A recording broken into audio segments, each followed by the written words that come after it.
One outstanding feature of the Outback are the skies. Seemingly endless horizons and beautiful cloud formations. Reason to celebrate. Celebrate with the Festival of the Outback Skies. We're in Flinders Shire, midway between Mount Isa and Townsville, experiencing a brand new festival featuring bull rides, raft races and lantern parades. We'll also experience Flinders Shire's other big attractions, a mini Grand Canyon, the Porcupine Gorge, and dinosaur fossils from the giant Muttaburrasaurus, plus life on an Outback cattle station, an enormous energy operation, and characters with tremendous stories to tell. All ahead and more in this episode of Travel Oz. G'day, welcome. I'm Greg Granger.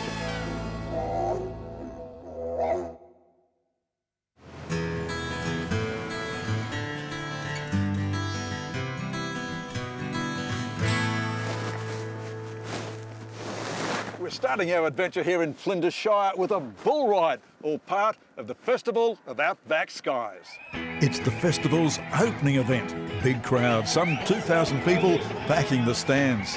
Big bulls, they're mighty angry. No way they want someone on their back.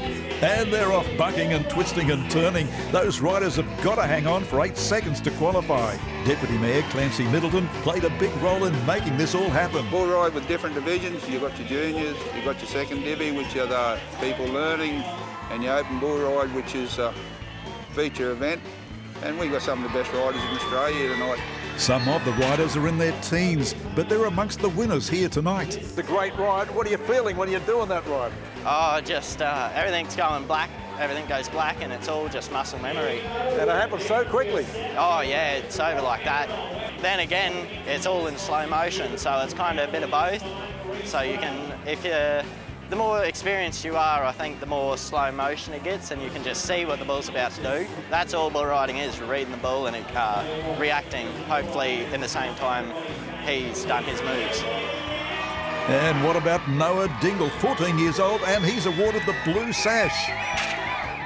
What's the aim? What do you really want to achieve in all your riding? Oh, just trying to win as much as I can, of course, really go, refine my ride and get it looking good, and yeah, just trying to get into finals this year.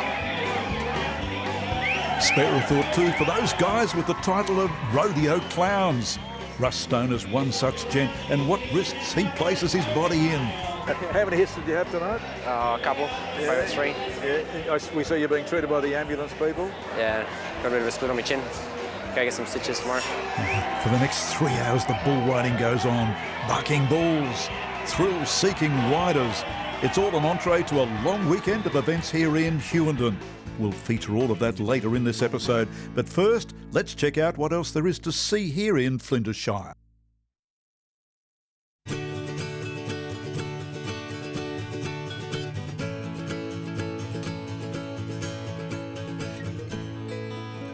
The heart of Flinders Shire is the town of Hughenden. Showing me around today is long-time Hughenden personality, Mim Crace. Well, Mim, Hughenden, a windy town. Absolutely. You notice all the windmills around the place. And the big wind farm. And the wind farm, yes. We're hoping that we can do a lot with that.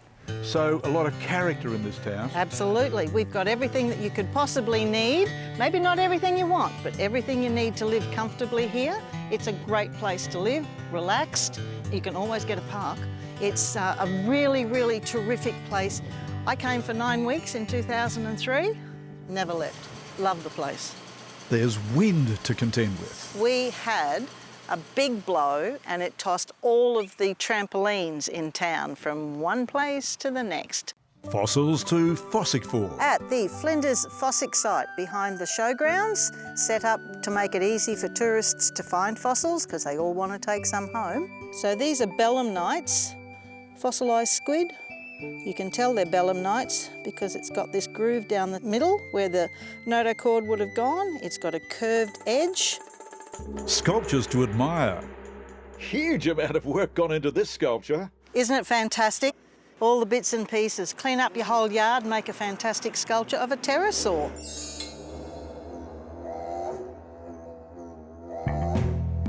Giant sculptures to inspect. Now, this model of the rainbow serpent was created by artist Glenn Starr in collaboration with local Aboriginal elders and has been made over 8 months using heavy gauge 2-inch thick steel. Inside are 31 solid steel animal characters that the rainbow serpent ate, then spat out to create rivers.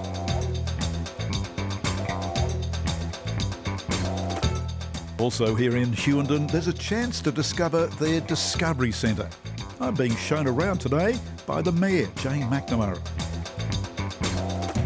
The wool part of your museum, wool was such a big part of Flinders-Shire. Oh, definitely, yes. It was the major industry, and that's the reason why we've actually were here to begin with, because there was a rush actually between two cousins.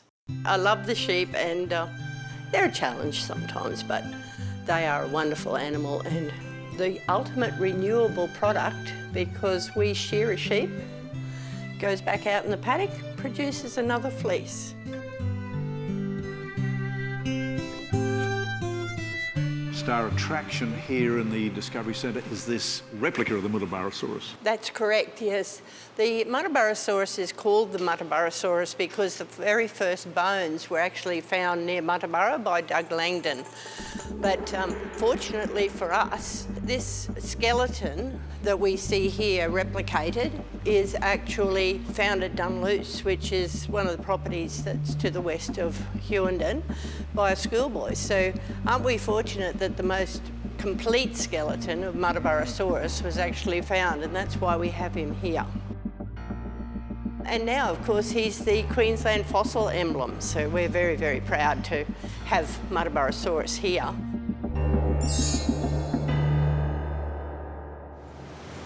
On the outskirts of Hughenden, I drive out to the family homestead of local pioneer Cecily Paul. Now, Cecily may be 85 years old, but she's still full of fire and energy. Cecily, I see music is a great passion of yours. You even run a country music festival. I'm the festival organiser. Yes, I am really. Yeah, there are quite a lot of us on the committee, but they all do things for me, love. They all help. And so you run this on a shoestring. Absolutely. You have all these musicians come in from all over Australia. They even sleep all over your house. They do. I played piano because all my family all played piano. And when the big marriage was coming up, my mother said to me, "Where are you going to live?" I think it's at a place called Banana. I've never heard of it. But I said, well, she said, "You got a nice house there?" I said, "There's a shed. I don't know anything about a house." "Well, you can't take your piano down there." And I said, I didn't think it'd be possible. Go and get yourself a piano accordion. And I said, I'll never learn to play one of those things. And she said, "Bring it home here." She said, "You know piano. You do the piano, I'll do the bass, and we'll work this thing out."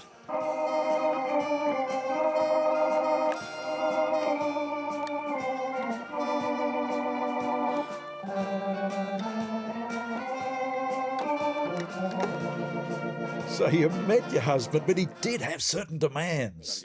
He said, I'm a brazier, I'm trying to be one. He said, "I'm getting started, I'm getting established." He said, "I'm not wealthy." And he said, somebody that really by my side who could drive a truck and certainly ride a grader. And he said, "and probably keep my bed warm." But you had conditions. Yes. And I said, "Well, you'll have to hear me out now, Harold." And I said, "My conditions." I said, "They're really simple, actually." I said, "I agree to all that other bit of fun, that stuff." I said, "I don't mind working. I can work hard. I've done a lot of bush work." But, and I said, "But no kids for 12 months. I said, "In 12 months, I said, don't forget I'd hardly know you. In 12 months' time, I might not like you. And in 12 months' time, if I don't like you, I'm walking and I'm not taking any kids with me." While we're out Cecily's way, let's check out the local icon, Mount Walker. So named for Walker, one of the first explorers to come through this country. It's a remainder from the Eromanga Sea, so all of this was underwater. You'll find that out when you go to Richmond, what the actual extent was. So it's just a last bit left over from when this was all covered with water a couple of million years ago.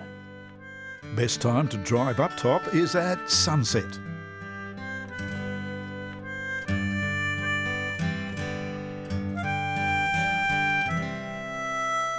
A super sunset from Mount Walker as we prepare to move on to the next settlement east of here.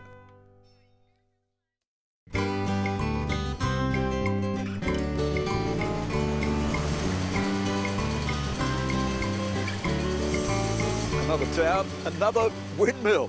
We're in the small settlement of Prarie, just to the east of Hughenden. Let's check out Prarie and a special Anzac Day ceremony led by the local school children. It's the genuine little town on the prairie, so named because of its prairie-like setting. Sweetness resides here, with a honey-producing homestead.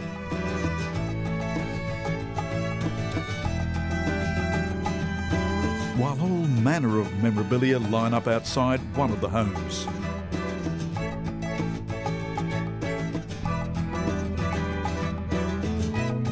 There's even a water buffalo here. Buffy, the water buffalo, a friendly enough creature who's made pals with the owner of the Prarie pub, Tom Duffy. And there's Tom's wife, Andrea, greeting me outside the pub. You've done this for how long?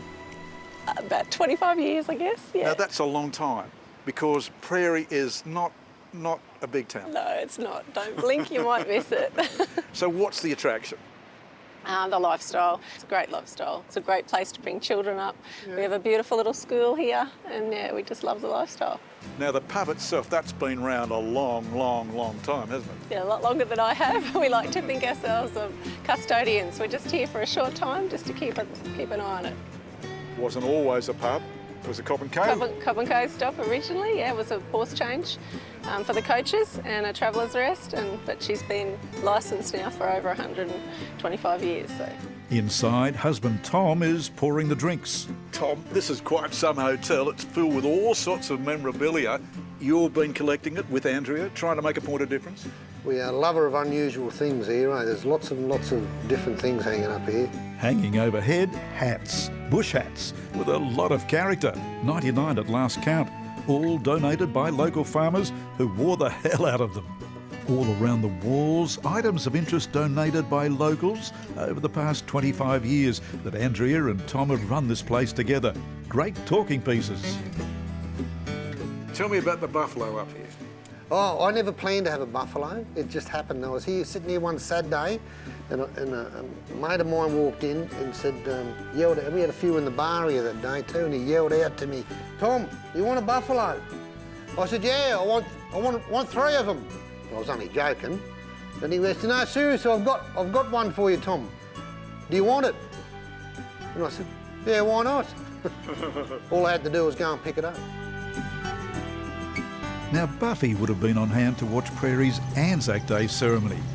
There's a parade down the main street, led by school children riding horses. What Anzac Day means to me is that we are remembering the soldiers who went to war to fight for us and died for our country and to give us more freedom.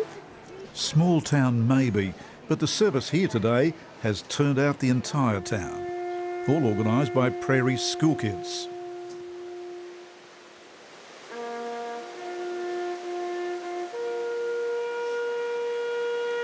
Anzac Day in Prarie. Very special.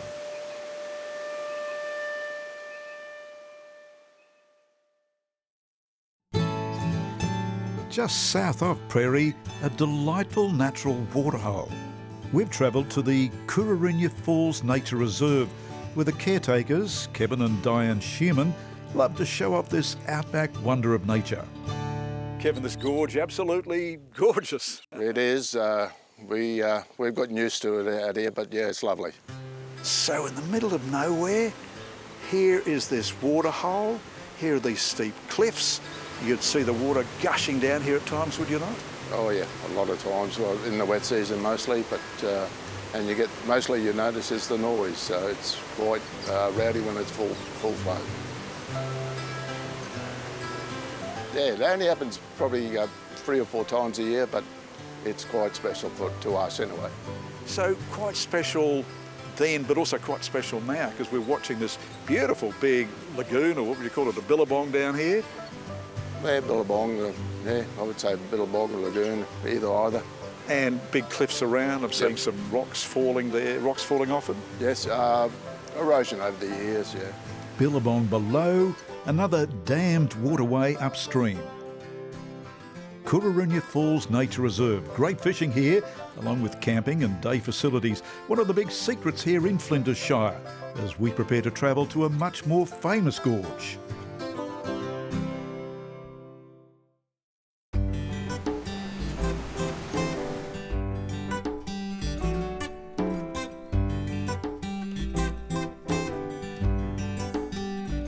This is the star geographical feature here in Flinders Shire. Porcupine Gorge, gorgeous. You've got the Porcupine Creek flowing down below these cliffs, these steep cliffs of sandstone and basalt. Beautiful up here, even more so down there. It's been likened to Australia's mini Grand Canyon. Stretching almost 30 kilometres, the steep cliffs, narrow canyons and river flowing through it are an awesome spectacle.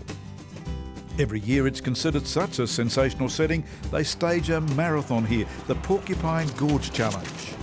8 gruelling Ks from start to finish, all dwarfed by cliffs and sandstone ridges that are millions of years old. Today I'm exploring the Porcupine Gorge with a man who lives on Porcupine Creek, Jet Jones. Now these waters, of course, they start up in your backyard, Porcupine Creek.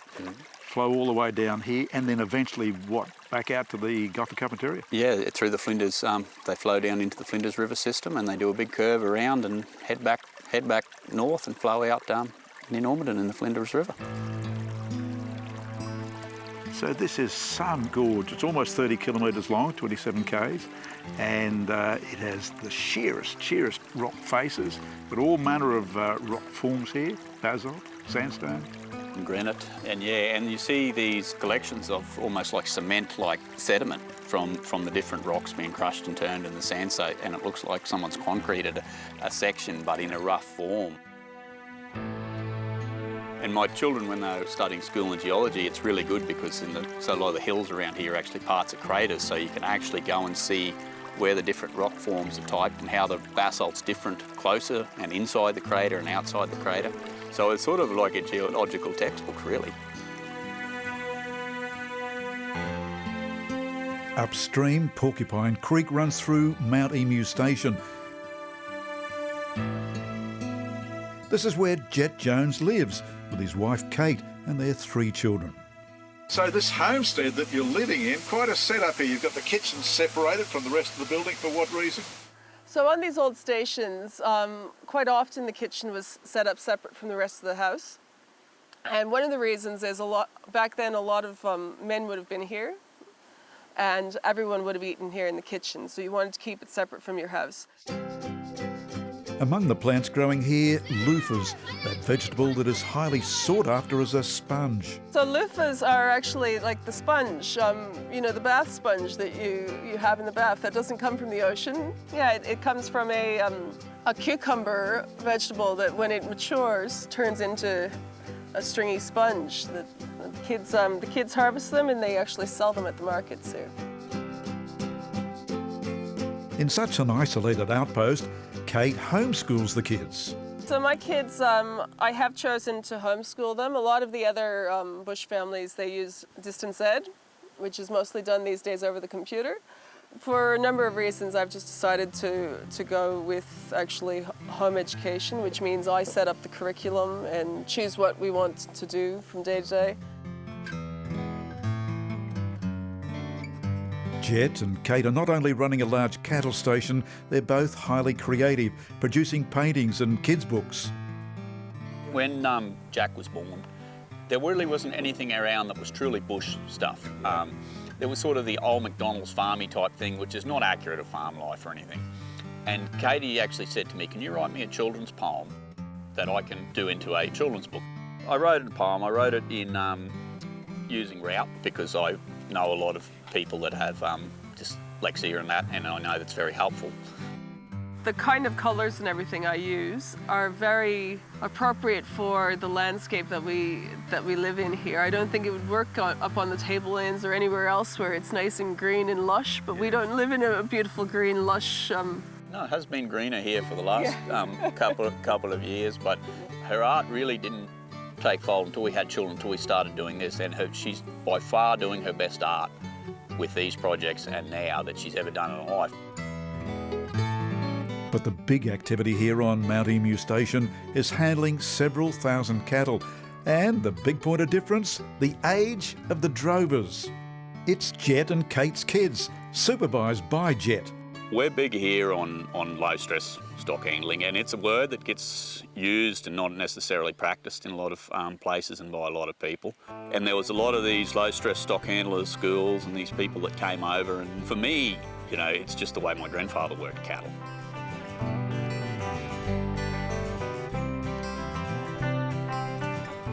After a very full day working the cattle and exploring Porcupine Gorge, Jet Jones lights up a campfire and lets rip with his guitar. This is the song the hobble chain sang as the last drover hung up his reins. This is the tune of a condamine ballad with the plant horses turned out to graze. And this is the clang that the cranky old cook on the side of the camp oven made, and the corned beef and damper that you had by the fire at the end of another long day.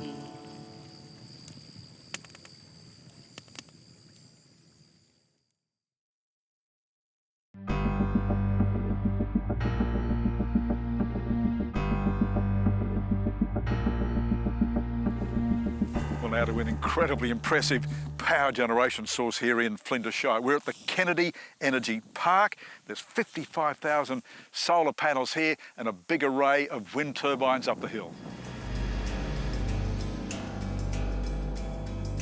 Stand beneath those massive wind turbines and you begin to appreciate the power being generated here. For starters, those turbine blades are extremely long. Just look at how long it takes me to walk from one end of the blades that's been grounded to the other. Striding with me today is Tony Ward, the Energy Park's Director of Land and Community. So, huge configuration, 3 of these things spinning, of course, and they get up to what sort of speed? Ooh, well, it's got to reach 15 kilometres an hour before we can actually start generating energy. Yep. And then again, we need to be careful to about 95 kilometres an hour. They will decide themselves that it's too much wind. Cut off. And they'll cut down. One wind turbine can power a small outback town. That is amazing. So you've got 12 turbines here. You could power 12 outback towns. 12 outback towns, just here. So we've been in the Flinders Shire area, Wind Lab, for over 10 years now. So we've really had an amazing amount of time, not only to establish ourselves as renewable energy, but also within the community as well. So why Flinders Shire? Flinders Shire, we've really realised that not only from obviously our wind farm here and the power generation that's available, but the area itself has amazing ability to supply this renewable generation that we're looking for.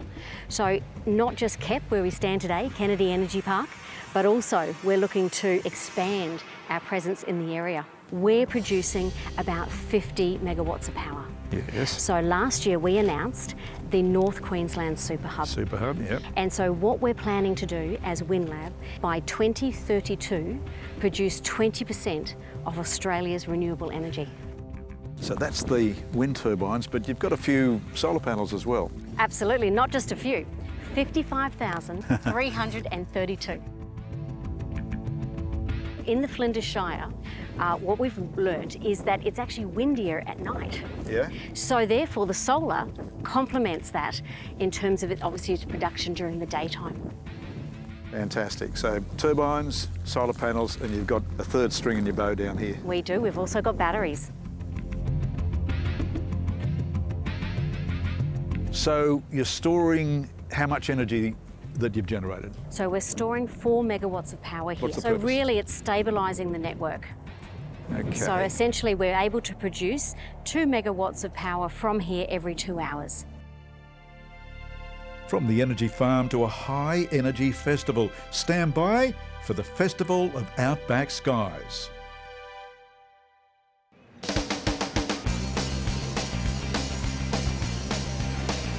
We've already enjoyed the festival's opening night, the bull ride. Big crowds here, far, far bigger than expected. Fantastic. Yeah, last night was just outstanding. We had actually planned for 500. Seating was purchased for about 500. Yeah. So we were scrambling for seating and around about 2,000. That's a very elated mayor, Jane McNamara. Okay, so the reasoning behind this was looking at other festivals so we could get something different to the other festivals, but we also didn't want to forget about our heritage, so hence the bull ride last night and the beef industry here in the Flinders Shire to showcase that. Yeah. But today and tomorrow is all about fun at the lake, our livability, our lifestyle and our beautiful skies. Look at these clouds today. I mean, glorious. Beautiful blue skies with these lovely white fluffy clouds. It's amazing.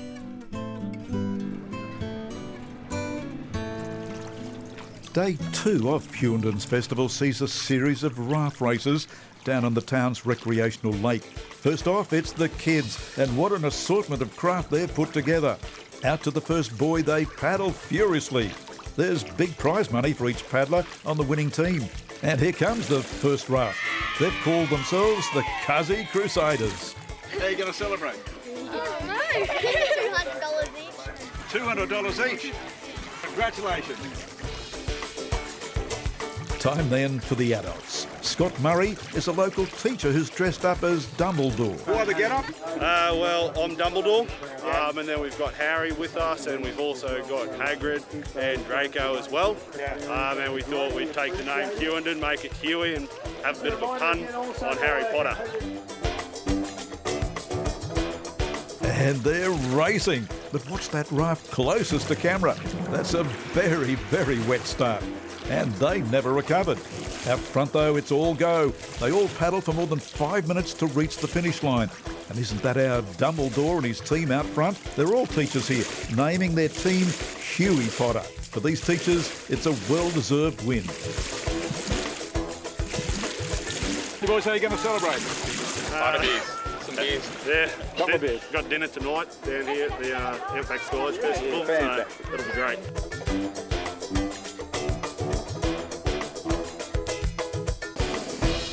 The dinner the team are referring to is a 4-course dinner under the stars. A band from Brisbane, Bradley McCaw and his buddies.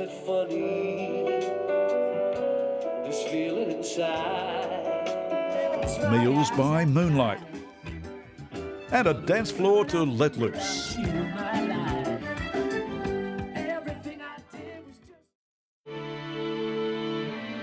Day 3 and we're checking out the sculpture contest. How's this? A giant kaleidoscope.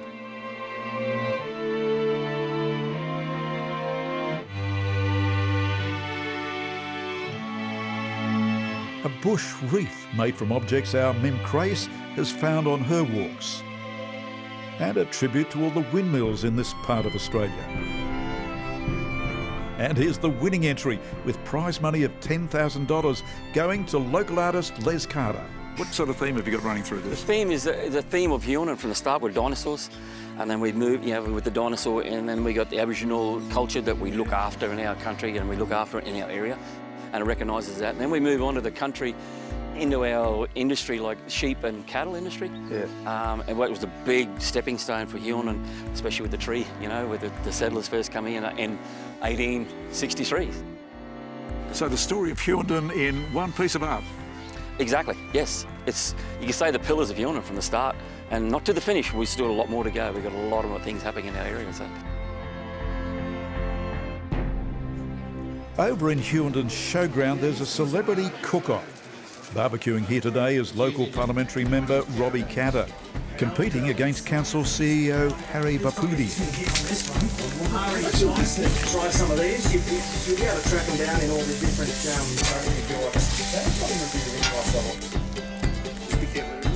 Judges are selected from the audience. And the winner is the council CEO.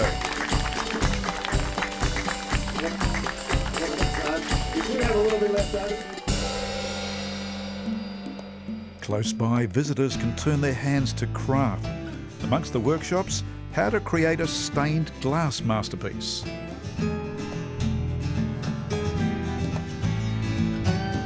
The painting classes are conducted by none other than Kate Jones, who we met out at Mount Emu Station. And finally, the lantern makers.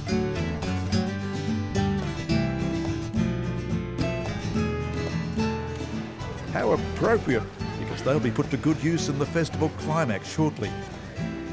Well, now for the finale of this great festival of the Outback Skies, a lantern parade here on the lake. So we had all the elements, we had the bits together, people glued them and then decorated them. So you can just see everybody got the same starting stuff, but you can just see the variety of creativity that we have here. So pretty cool. I'm very impressed with what people have done. So they've made the lanterns, now they're lighting them up. What are you looking forward to with this parade? Oh, just seeing everyone's designs and seeing them all go off on the water. Seeing everyone involved, it's great. To see how many people have come together, it's good. Yeah. As day slowly fades to night in that glorious twilight time, the lantern parade begins. From one end of the lake to the other, a spectacle of illumination, with a quartet adding music to this magical evening. The organisers go on to release still more illuminated lanterns onto the lake, hundreds of them.